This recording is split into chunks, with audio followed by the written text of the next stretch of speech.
Buenas tardes a todos de nuevo y a todas. Bienvenidos a esta clase virtual número 5.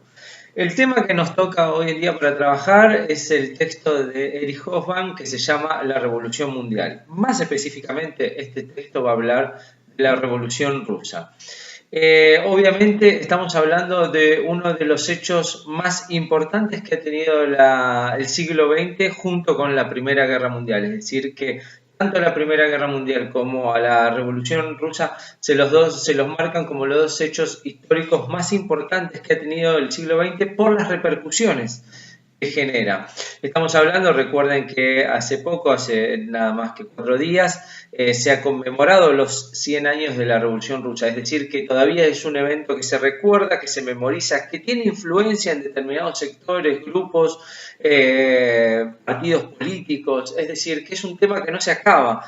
Porque la Revolución Rusa de octubre de 1917, tengan en cuenta que la Revolución Rusa se la considera hecha en octubre porque Rusia tenía otro calendario que era el juliano y nosotros tenemos el gregoriano, por eso se conmemoraron los 100 años ahora en noviembre, ¿no? Creo que son 15 días menos, porque Rusia después de la revolución cambió su calendario a un calendario gregoriano, por eso la revolución se la menciona en noviembre, se la festeja cuando se lee en todos lados que fue en octubre.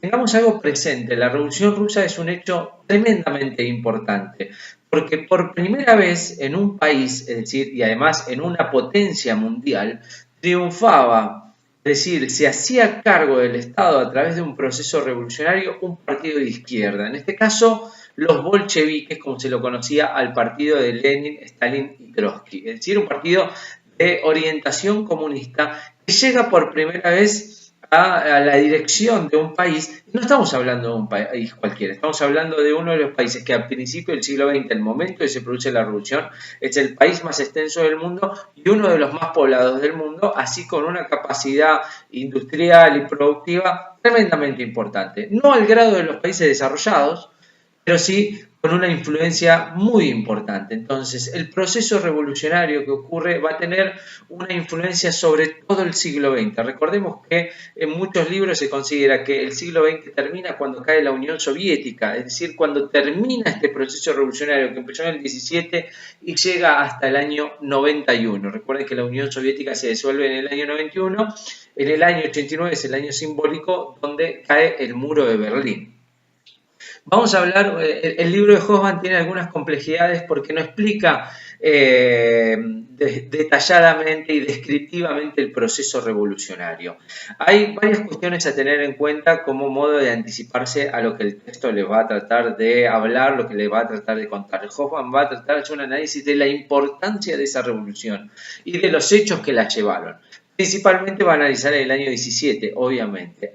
Para eso hay que tener presente algunas cuestiones anteriores. Primero, una característica general. Rusia, a finales del siglo XIX y principios del XX, es un país campesino. Y solo tiene 2 o 3 ciudades industriales, que son Moscú, San Petersburgo y Kiev, que es hoy la capital de Ucrania, pero en ese momento era parte del Imperio Ruso. ¿Sí? La Rusia era gobernada por zares, es decir, lo que nosotros conocemos como reyes en Occidente. En Rusia se lo llamaba zar, que se llamaba Nicolás II. Dentro de esta sociedad era una sociedad bastante pobre, tremendamente campesina, más del 80% de su población era campesina, que vivía en condiciones muy deplorables, un proletariado ruso que se había estado formando al calor de la segunda revolución industrial, es decir, que es un proceso que se inicia después, impulsado desde el Estado, la industrialización, en ciudades específicas, por eso mayoritariamente el movimiento obrero chico, pero que existía en Rusia, está en estas 3 ciudades que yo les comenté. Hay 2 grandes hechos que hay que tener presente antes de entrar en la revolución del 17. El primero es el que ocurre en 1902. Uno de los partidos de izquierda más importantes que tenía la Rusia de los zares de ese momento era el Partido Social Revolucionario. Este partido en 1902 se va a dividir en 2 ramas. Los mencheviques, que eran los que contaban con el liderazgo de Kerensky, que es su figura principal, y Trotsky era menchevique antes de ser bolchevique, y el otro partido que era los bolcheviques, que era el partido dirigido por Lenin. Ambos eran partidos de izquierda. ¿Cuál es la diferencia entre uno y otro? Los mencheviques creían que para llevar adelante el triunfo del comunismo en Rusia se debía pasar previamente por un Estado burgués capitalista y democrático, ¿no? Es decir, como decía Marx en sus teóricos, primero tiene que venir el capitalismo, crear las condiciones capitalistas, una sociedad industrial que va a permitir la formación de un proletariado que posteriormente y a través de la concientización de clase va a ser, a través de la dirección de un partido que lleve adelante eso, va a llevar adelante la revolución comunista posterior. Para eso se necesitaba un amplio sector proletario, no un sector campesino. El sector de Lenin también cree en la revolución, pero en algunos casos Lenin no cree que es necesario el paso del capitalismo democrático, es decir, que él abrega por una cuestión más radical. Hay que ir hacia la construcción de una sociedad comunista sin necesariamente pasar por un Estado democrático, capitalista y un proceso de industrialización como pensaban los mencheviques. En 1905 ocurre una primera revolución en Rusia que se la llama el Domingo Sangriento, que el acontecimiento más importante es que ahí ocurren dos hechos. Se crea la Duma por primera vez, que es un parlamento donde la burguesía rusa va a tener voz y voto, y por otro lado se va a crear una institución no burocratizada, no el Estado, que van a ser los soviets. De ahí el posterior nombre de Unión Soviética, Unión de Repúblicas Socialistas Soviéticas. Era un consejo de obreros, es decir, un espacio donde los obreros van a tener su lugar de discusión política y de organización política, ¿no? Donde van a estar mencheviques, bolcheviques, socialrevolucionarios, todos aquellos que discutan políticamente la situación de Rusia, su condición social, su condición económica, su condición política. El primer hecho que va a marcar el quiebre de Rusia y del zarismo, es decir, de la monarquía rusa, es la Primera Guerra Mundial. En 1914 Rusia entra en la Primera Guerra Mundial y no está en condiciones de ser frente a las características que tiene esta guerra imperialista moderna, como la llamaba Lenin.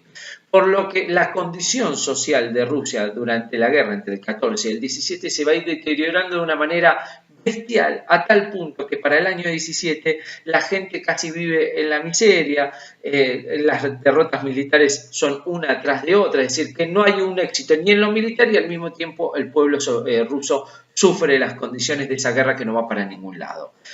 En el 17 el pueblo ruso toma la primera iniciativa, que es la primera revolución, que es la que se conoce como el febrero de 1917, donde se abdica el zar, es decir, se le obliga a renunciar al zar y asume un gobierno provisional.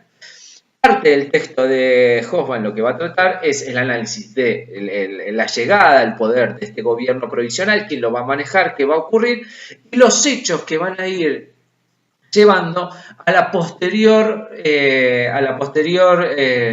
estallido de la revolución comunista liderada por Lenin en octubre de 1917. Esto es el panorama que ustedes tienen que tener presente, es decir, que lo que va a trabajar el autor es desde febrero del 17 hasta octubre del 17 y qué pasa posteriormente. ¿Cuáles son los objetivos una vez que triunfa la revolución? Hay que extenderla más allá de Rusia, hay que llevarla a Europa Occidental, hay que llevarla al sudeste asiático, hay que crear una segunda internacional para poder plantear la revolución mundial. Todo eso es el análisis que el autor va a ejercer posteriormente en los diferentes apartados que abarca este texto de la revolución mundial. Espero que les haya servido de ayuda. Les mando un abrazo grande a todos. Saludos.